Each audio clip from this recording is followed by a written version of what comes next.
Congressman Ritchie Torres from New York just laid out 3 structural shifts in the American stock market that should alarm every investor who assumes the historic 10% annual return will continue. The stock market is more passive than ever. Index funds and ETFs now account for the majority of all U.S. equity assets. The stock market is more concentrated than ever. The top 10 companies control 40% of the entire S&P 500's market cap and near majority of its earnings growth. And the stock market is less representative of the economy than ever. The number of public companies has fallen by 50% since the 1990s, while America's most dynamic companies stay private and out of reach for ordinary investors. And Torres asked SEC Chairman Paul Atkins the question every retirement account holder should be asking. Is the 21st century stock market qualitatively different from the stock market that delivered 10% annualized returns since 1959? Should we expect it to perform differently? And Atkins couldn't say it won't. And Torres raised tokenization, converting securities into digital blockchain tokens, calling it potentially the biggest democratization of finance since the internet. But warning, how do you pursue this innovation without destabilizing a securities regime that served the nation for over 90 years? So this week, Congressman Ritchie Torres questioned SEC Chairman Paul Atkins about crypto enforcement, structural shifts in the stock market, and the future of tokenized securities. Take a look at this and I'll give you my breakdown at the end. I now recognize the gentleman from New York, Mr. Torres, for 5 minutes. Thank you, Mr. Chair. Chair Atkin, I've long been a believer in emerging technologies like crypto and blockchain, but as you know, every industry has actors good and bad. Crypto is no exception. So have you taken any enforcement action against any bad actor in the crypto industry? Yes. I mean, we have brought cases for outright fraud, and we're in litigation with some of those right now. Involving digital assets? Involving digital assets, one actually up in your city or up in New York. Understood. I want to make 3 observations about structural shifts in the stock market and then have you respond. First, the stock market is more passive than it has been historically. Since 2020, passive strategies have accounted for a majority of U.S. equity assets under management. Second, the stock market is more concentrated than it has been historically. The top 10 account for 40% of the S&P 500's market cap, about a third of the S&P 500's total earnings, and about a majority or near majority of the S&P 500's earnings growth. And finally, the stock market is less representative of the economy than it has been historically. The number of public companies, as you have noted, has fallen by around 50% since the 1990s. Many of America's most dynamic, highest growth companies have yet to go public, and many of them are content to remain private for longer stretches of time. So the stock market is more passive, more concentrated, less representative than it has been historically. Since the stock market is structured differently than it has been, should we expect the stock market to perform differently than it has historically? Is the stock market of the 21st century qualitatively different from the stock market that has delivered an annualized return of 10% since 1959? What are the significance of these structural shifts, and what does it mean for the performance of the market? Yeah, great question. So I don't pretend to have an answer, but that's exactly why we need to make it more attractive, or attractive again, to be a public company, so that we can have more of a diverse type of makeup there. And so, in fact, there's this great story about, was told by the CEO of a very, very large public pension fund, where they got out of the private markets back in after the financial crisis.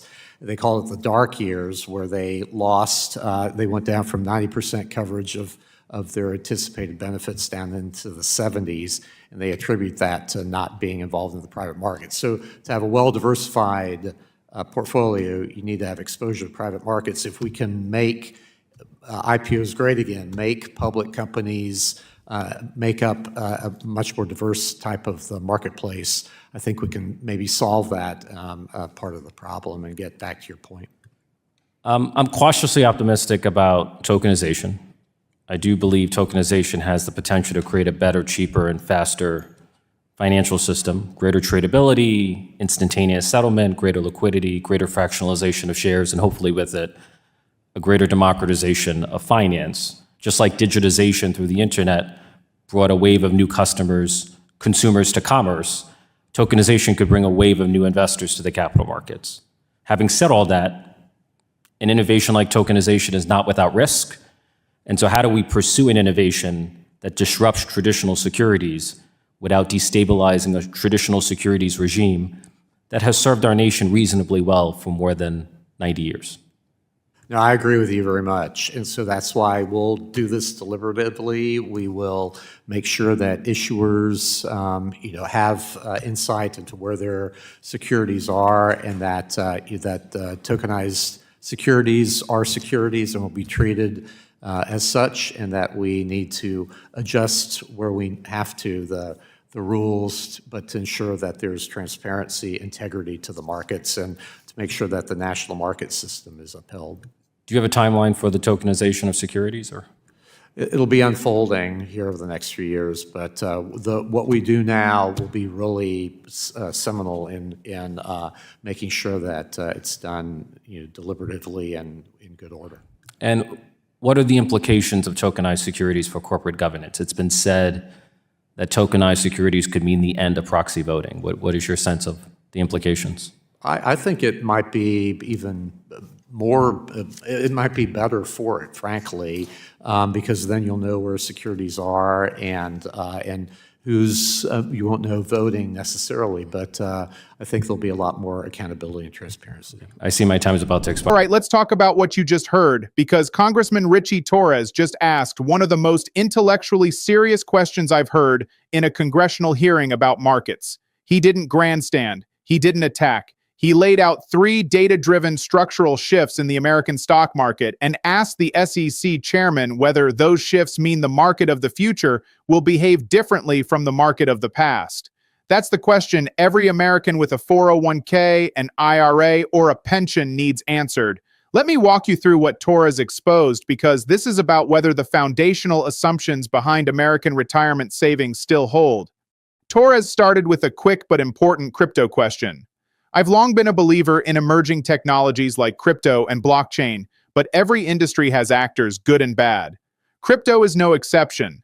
Have you taken any enforcement action against any bad actor in the crypto industry? Torres is a crypto supporter, but he's asking this question to show he's not a blind advocate. He believes in crypto and believes bad actors should be held accountable. And Atkins confirmed, yes, we have brought cases for outright fraud, and we're in litigation on some involving digital assets right now, including one up in New York. Good actors deserve clear rules. Bad actors deserve enforcement. That's Torres's framework. And the SEC is doing both. And then Torres pivoted to something bigger. He said, I want to make 3 observations about structural shifts in the stock market and then have you respond. 3 structural shifts. Let me walk through each one because they matter enormously. First shift. The stock market is more passive than it has been historically. Since 2020, passive strategies have accounted for a majority of U.S. equity assets under management. Passive investing means index funds and ETFs, products that simply track a market index like the S&P 500 rather than actively picking individual stocks. In the old world, most investment money was actively managed. Fund managers researching companies, picking winners, selling losers. That active management created constant price discovery. Stocks got priced based on fundamental analysis of each company's actual business. But now the majority of money just automatically flows into whatever companies are already in the index. Apple is in the S&P 500, so every dollar going into an S&P 500 index fund automatically buys Apple, regardless of whether Apple is overvalued, undervalued, or fairly priced. The price signal gets distorted because buying is no longer based on analysis. It's based on inclusion in an index. Second shift. The stock market is more concentrated than it has been historically. The top 10 companies account for 40% of the S&P 500's market cap, about a third of the S&P 500's total earnings, and about a majority or near majority of the S&P 500's earnings growth. 40% of the entire S&P 500 market cap in just 10 companies. That means when you buy an S&P 500 index fund, you're not really buying 500 companies. You're buying Apple, Microsoft, Nvidia, Amazon, Alphabet, Meta, Tesla, and a few others, and then 490 smaller positions that barely matter. The diversification that index funds claim to provide is partially illusory because of this concentration, and a third of all earnings and majority of earnings growth in just 10 companies. That means if those 10 companies stumble, if AI growth disappoints, if tech regulation hits, if a major recession hits tech spending, the entire index gets crushed. Because 40% of your investment is in companies that move together in response to the same macroeconomic factors. Third shift, the stock market is less representative of the economy than it has been historically. The number of public companies has fallen by around 50% since the 1990s. Many of America's most dynamic, highest growth companies have yet to go public, and many of them are content to remain private for longer. In the 1990s, there were roughly 8,000 publicly listed companies in the United States. Today, there are around 4,000. Half as many companies available for ordinary investors to invest in. And crucially, the most exciting growth companies are staying private. SpaceX, Stripe, OpenAI. These are among the most valuable and fastest growing companies in America. And ordinary retail investors can't buy them. Only wealthy accredited investors and venture capital funds can access them. So the stock market no longer represents the best opportunities in the American economy. The best companies opt out. What's left for ordinary investors is concentrated in a handful of mega-cap tech companies with passive money automatically flowing to them regardless of their actual value. And Torres asked the devastating question, since the stock market is structured differently than it has been, should we expect the stock market to perform differently than it has historically? Is the stock market of the 21st century qualitatively different from the stock market that has delivered an annualized return of 10% since 1959? 10% annualized since 1959. That's the number every financial planner uses. That's the assumption behind every retirement calculator. Put money in an index fund, leave it for 30 years, get 10% per year on average. Retire comfortably. But that 10% was generated by a market that was actively managed, diversified across thousands of companies, and representative of the broader economy. Is that same 10% achievable from a market that is passively managed, concentrated in 10 companies, and missing half the public companies it used to have? And Atkins couldn't claim it will be. He said, "I don't pretend to have an answer.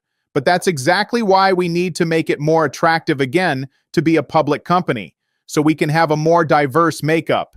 That's a tacit acknowledgement.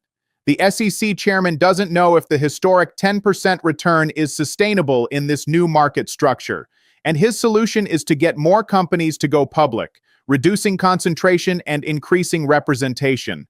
And Atkins told a story about a large public pension fund.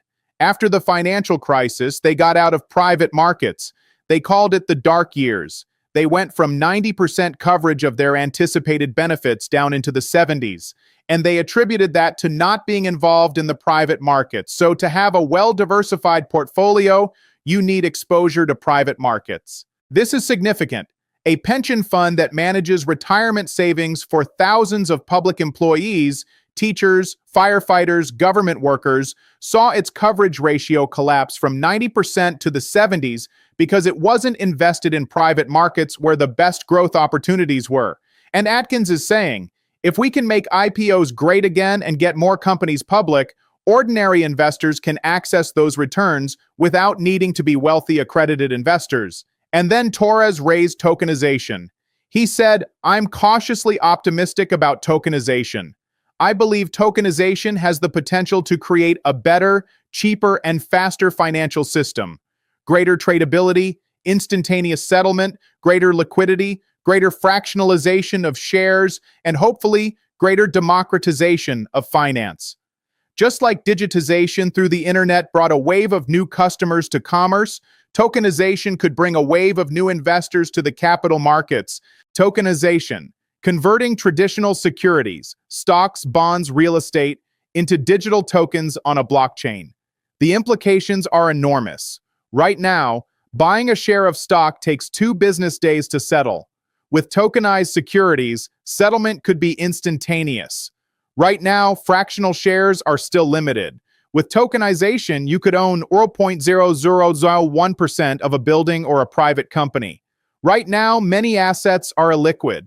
With tokenization, anything could be traded 24/7 on blockchain markets. And Torres noted the risk. An innovation like tokenization is not without risk. How do we pursue an innovation that disrupts traditional securities without destabilizing a traditional securities regime that has served our nation reasonably well for more than 90 years? 90 years! The current securities regulatory framework dates to the Securities Act of 1933 and the Securities Exchange Act of 1934, built after the 1929 crash, and it has prevented another 1929-style collapse for 90 years. Tokenization could upend all of it. And Torres is asking, how do you innovate without breaking what works? And Atkins said, we'll do this deliberately.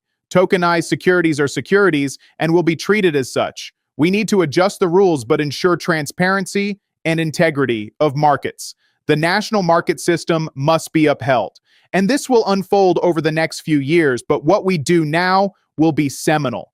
Seminal. The decisions being made now about how to regulate tokenized securities will shape financial markets for decades. And Torres noted one specific consequence. Could tokenization mean the end of proxy voting? And Atkins said it could actually be better for corporate governance, more accountability and transparency about where securities are. Like, subscribe, and share this everywhere, because Congressman Ritchie Torres just exposed 3 structural shifts that should make every American question whether their retirement savings assumptions still hold. The stock market is more passive, more concentrated in 10 companies controlling 40% of the S&P 500, and less representative of the economy with half the public companies it had in the 1990s.